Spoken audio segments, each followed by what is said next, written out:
Olá, meus amigos, tudo bem? Hoje nós teremos uma aula bem bacana que é sobre os recursos minerais e energéticos da Ásia. Bom, essa aula, pessoal, nós vamos entender por que os recursos minerais e energéticos são tão importantes tanto para o continente asiático quanto para o mundo, ok? Então vamos começar. Bom, vamos entender os recursos minerais e energéticos da Ásia. É importante a gente entender que a exploração dos recursos minerais e energéticos, eles facilitam a industrialização dos países pelo mundo, bem como esses produtos são extremamente importantes para manter os países ricos e desenvolvidos ou também para manter a economia de alguns países. Como eu já comentei, a exploração dos recursos minerais facilita a industrialização de um país. Via de regra, os países com grande concentração de recursos minerais e energéticos são subdesenvolvidos ou emergentes. Países muito industrializados e desenvolvidos são dependentes desses recursos. Como vocês podem ver aqui na imagem, os países com a coloração mais escura são os países que consomem muitos recursos energéticos. Vocês podem perceber que, via de regra, os países muito ricos, como os Estados Unidos, Canadá, os países da União Europeia, o Japão, Austrália, Nova Zelândia, a parte europeia da Rússia, são países que têm um alto consumo de produtos, de recursos energéticos. Aqui nós temos uma tabela dos maiores produtores desses recursos minerais e energéticos do mundo em 2011. A tabela foi retirada do material de estudo de vocês. Eu não coloquei tudo que está no material, mas coloquei apenas alguns. Olha só, nós temos aqui a bauxita, chumbo, cobre, estanho, ferro, fosfato, carvão mineral e petróleo. E deixei em negrito os países asiáticos, que são entre os maiores produtores mundiais desses produtos. E o que vocês conseguem perceber? O continente asiático, devido à sua grande extensão territorial, ele está entre os maiores produtores mundiais dos principais recursos minerais e energéticos, com destaque aqui para o petróleo e os países do Oriente Médio. O carvão mineral também é um bom destaque. Antes da gente refletir mais sobre o contexto da Ásia, vamos entender um pouquinho sobre a questão da dependência energética. Bom, vamos olhar aqui, como nós falamos de energia, a gente precisa pensar muito no petróleo, que é o principal combustível para isso, Os maiores consumidores de petróleo do mundo, está aqui uma pequena tabela retirada da internet, olha só, está aqui o site, o blog, de onde eu tirei essa informação.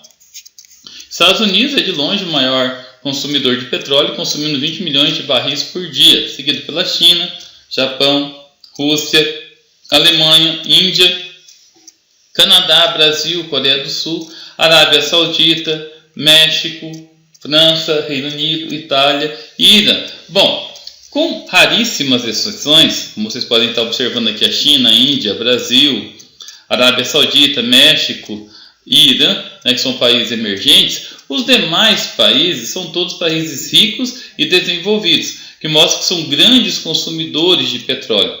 Então, só para a gente entender, os países ricos, eles precisam de grande consumo. A propósito, os países ricos, eles têm a sua economia voltada para a industrialização e a formação tecnológica. Tanto a industrialização quanto a tecnologia dependem muito de recursos energéticos.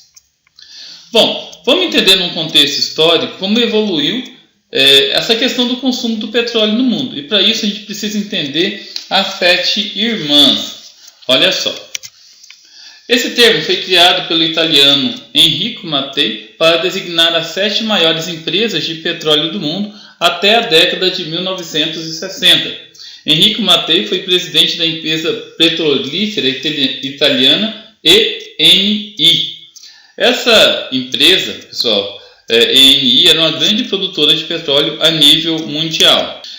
As grandes produtoras de petróleo nessa época eram a Exxon, também conhecida pelo mundo pela bandeira Esso, a Mobil, a Sokal, atual Chevron, a Texaco, a Gulf, a Shell, a Anglo-Persian, atual BP. Mais tarde, por volta da década de 1950, a francesa CFP aderiu ao grupo, se tornando a 8ª irmã. Esse grupo, as 7 irmãs, eles controlavam e manipulavam todo o petróleo do mundo. Eles começaram a fazer isso no final do século XIX, mas foi intensificado a partir do Acordo de Londres, em 1934. Então, 1934 é considerado o marco da fundação das Sete Irmãs. Tá? Por volta da década de 1950, bem no início da década de 1950, essas grandes empresas dominavam 99% da produção, refino e comercialização de petróleo no mundo. Então, essas empresas tinham representantes, né? Elas tinham instalações em todas as regiões do mundo, no Brasil, na Venezuela, na região do Oriente Médio, na Rússia, ou seja, em todos os lugares do mundo que tinham produção de petróleo. As maiores empresas do mundo hoje, né, segundo o jornal inglês Financial Times, em 2007, né, também é considerada as novas Sete Irmãs, né, a Saudi Aram, da Arábia Saudita, a Gazprom, da Rússia, a CNPC da China, a NOC do Irã, a PDVSA da Venezuela, a Petrobras do Brasil e a Petronas da Malásia. Agora nós vamos fazer uma nova análise sobre a economia e a geopolítica do petróleo. O petróleo, como nós já vimos, ele é o potencializador da globalização mundial. Nessa imagem aqui que vocês estão vendo, né, nós temos a região que mais produz petróleo no mundo, que é a região do Oriente Médio, seguida pela Europa e boa parte da Europa junto com a Ásia e Eurásia, aquela região da Rússia, que é a região que a Rússia é o segundo maior fornecedor de petróleo do mundo. A América do Norte, um destaque para os Estados Unidos, Canadá, o México também é um grande produtor. A África, a Ásia e os países do Pacífico e a América Central e a América do Sul. E essa região aqui do Oriente Médio, como nós vamos ver um pouco mais para frente, é uma região de intenso conflito étnico-religioso. Vamos falar agora da região do Oriente Médio, na Ásia. Como vocês podem perceber aqui, olha só, aqui nós temos a lista dos maiores produtores mundiais de petróleo. A Arábia Saudita, olha, são as maiores reservas de petróleo do mundo, tá? A Arábia Saudita, seguido pelo Irã, Iraque, Kuwait, Emirados Árabes Unidos, né? Aí vem dois países que não fazem parte do Oriente Médio, Venezuela, Rússia, a Líbia faz parte da América do Norte, Cazaquistão, Nigéria faz parte da África, Estados Unidos, Canadá, China, Catar, Brasil, México, Argélia, Angola, Noruega e Azerbaijão. Então, como vocês podem perceber, entre os 10 primeiros países, as maiores reservas se encontram na região do Oriente Médio. Bom, o petróleo se tornou uma das principais causas de disputas e conflitos internacionais no Oriente Médio. Quando acontecem guerras na região, o preço desse recurso sobe, afetando a economia de quase todo mundo. Como nós já vimos, eu sei que é redundante, mas é importante a gente insistir, né? O petróleo ele é o potencializador do capitalismo mundial. E os países ricos pelo mundo, eles necessitam do petróleo para poder manter a sua industrialização, a sua tecnologia. E as maiores reservas de petróleo e também as maiores produções estão concentradas na região em torno do Golfo Pérsico, na região do Oriente Médio. Para os países da região, o petróleo é essencial, já que as condições naturais não favorecem a agropecuária e a população em geral é pobre. Então não tem outro recurso. Né? Uma outra forma seria investir em industrialização, mas como nós já aprendemos nas aulas de geopolítica, os países que têm grandes reservas de minerais, de recursos energéticos ou de fatores relacionados à agropecuária, né, tem uma minoria que sobrevive desse recurso e acabam explorando a grande maioria. Então a população no Oriente Médio, é fácil da gente entender, é uma população pobre, ok? Vamos entender ainda, só voltando, no Oriente Médio o clima é árido ou semiárido. Isso dificulta muito a prática agropecuária. Vamos entender agora a OPEP, a Organização dos Países Exportadores de Petróleo. A OPEP foi fundada na década de 1960, é uma organização internacional que funciona na forma de cartel, ou seja, ela controla a extração, refino e comercialização do petróleo a nível mundial. Então, o preço do barril do petróleo está atrelado à OPEP, é ela que define. Em outubro de 1973, após a guerra do Yom Kippur, Os países integrantes da OPEP resolveram aumentar o preço do barril do petróleo de 12 para pouco mais de 36 dólares, isso segundo o material da ANGO, causando uma grande crise internacional, pessoal. É importante a gente analisar o seguinte, olha só, vamos entender. O mundo era manipulado pelas 7 irmãs, onde boa parte das empresas eram ou dos Estados Unidos, aliás, as primeiras 7 irmãs eram 4 empresas dos Estados Unidos, 3 da Inglaterra. Depois foram se aglutinando, se miscigenando, como a França, com a Itália, enfim. Mas as 7 irmãs, elas controlavam o mercado internacional. Os lucros voltados para a OPEP eram muito pequenos. Isso gerou várias divergências em relação aos países do Oriente Médio, que eram os maiores produtores mundiais. Então, na década de 1960, eles resolveram se unir e formar a OPEP, formar essa grande organização internacional.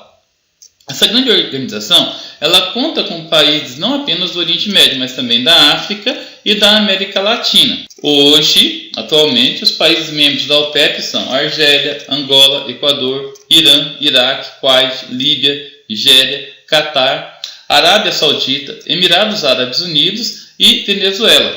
A Indonésia suspendeu a sua adesão em janeiro de 2009. A sede da OPEP está localizada em Viena, capital da Áustria. É importante a gente ressaltar alguns fatores. O Equador, o Gabão e o Equador se desligou, O Equador voltou a ser membro em 2007. Vamos entender um pouquinho sobre o conflito na região do Oriente Médio. Por que essa região é de intenso conflito? Então, de maneira rapidamente, vamos dar uma vagada na história, vamos dar uma viajada na história para poder entender essa região do conflito. Vocês estão vendo essa região aqui? Então, esse país que vocês estão vendo aqui, que hoje é o Estado de Israel, tá? Deixa eu mostrar mais um mapa. Olha, hoje é o Estado de Israel, fica na região do Oriente Médio. Essa região é uma região de intenso conflito. Essa região tem uma cidade sagrada que é Jerusalém. Essa cidade, ela é sagrada tanto para os judeus, quanto para os muçulmanos, quanto para os cristãos. Então, num contexto histórico, os judeus eles foram expulsos dessa região do Oriente Médio, da cidade de Jerusalém, no comecinho da era cristã. Então eles se dispersaram pelo mundo. Esse período de dispersão dos judeus ficou conhecido como diáspora judaica. No final do século XIX, eles resolveram voltar e tentar reconquistar essa cidade sagrada, a Terra Prometida. Só que essa região já era ocupada pelos muçulmanos desde o século VI. Então Maomé ele começou a divulgação do islamismo, do Alcorão e das práticas islâmicas entre o século VI e o século VII. Isso fez com que cativasse boa parte dessa região aqui, toda essa região do Oriente Médio e parte da África do Norte, hoje praticam o islamismo. Então o islamismo é a principal religião de toda essa região. Tá? Bom, como vocês podem perceber, os judeus eles voltaram para essa região, foram adquirindo terrenos. Tá? Os judeus, enquanto estavam espalhados pelo mundo, começaram a ter uma ascensão econômica e social muito forte. A ONU, entendendo que essa região é uma região muito importante para a economia mundial e também pelo contexto religioso, resolveu tornar Jerusalém uma área internacional e resolveu dividir a região do Estado de Israel, ficando a Palestina, um estado, como vocês estão vendo aqui, tá? E Israel, outro estado. Então, 47% ficou para os palestinos e 42% para os palestinos e algo em torno de 52% para os israelenses, e Jerusalém virou uma capital internacional. Isso, a divisão foi em 1947 e foi concretizada em 1948. De lá para cá, vários conflitos internacionais aconteceram pela disputa da cidade de Jerusalém. Os muçulmanos não aceitaram muito bem essa divisão. E toda vez que tem um conflito nessa região, o preço do barril do petróleo aumenta muito. Uma das guerras que aconteceram na região foi a guerra do Yom Kippur. Antes dela, a guerra dos 6 dias. A região de Israel, os judeus, eles foram ajudados no contexto dessa guerra pelos Estados Unidos, pela Inglaterra, pela França, pelo Ocidente. A OPEP, entendendo que essa ajuda era ilegal, era antiética, né, de acordo com eles resolveram aumentar o preço do barril do petróleo, né, o que gerou uma grave crise internacional. O Brasil mesmo se aproveitou dessa crise para poder investir na exploração de petróleo em área litorânea e investir em outras formas de recurso, como o pró-álcool.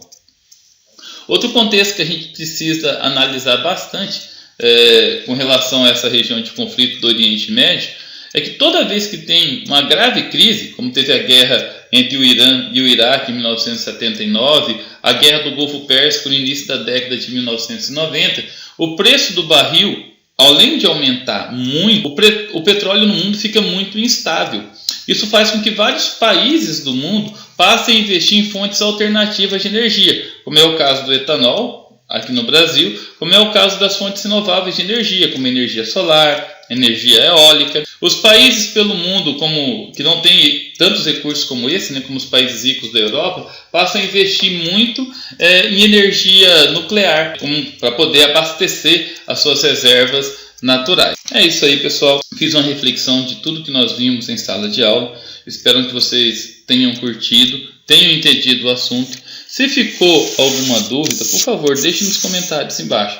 Não se esqueça de curtir o nosso vídeo, de compartilhar, de estar indicando o nosso canal para os seus colegas, para outros alunos que queiram entender um pouco mais sobre o assunto. Se eu não fui bem claro sobre esse contexto dos minerais energéticos, recursos minerais e energéticos na Ásia, por favor, deixe nos comentários que assim que eu ver eu respondo, ok? Fiquem com Deus e até a próxima.